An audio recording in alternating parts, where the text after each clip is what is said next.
Eh bien, nous voilà dans la salle où vous étiez instituteur.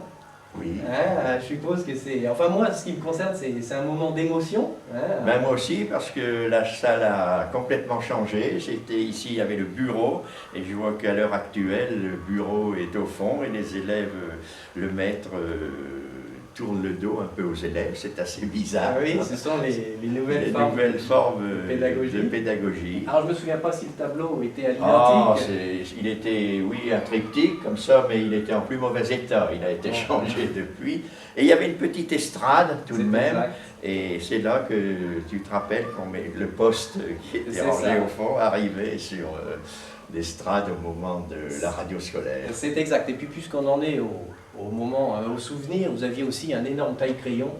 Que nous venions religieusement, si j'ose ce mot, voilà. Vous nous taillez le crayon. Et puis la génération qui a appris à écrire à la plume. Oui, aussi.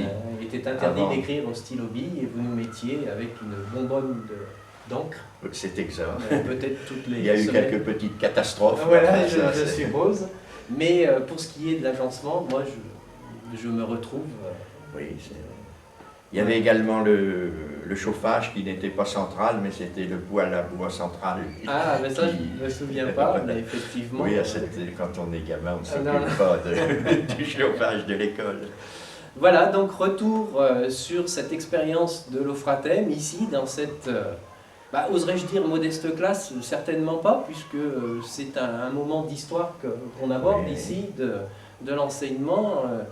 Rien n'a vraiment changé formellement, mais à la fois tout a changé, la société, les modes d'enseignement.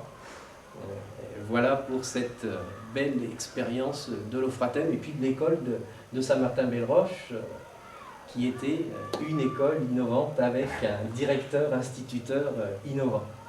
Tu appuies ? Oui.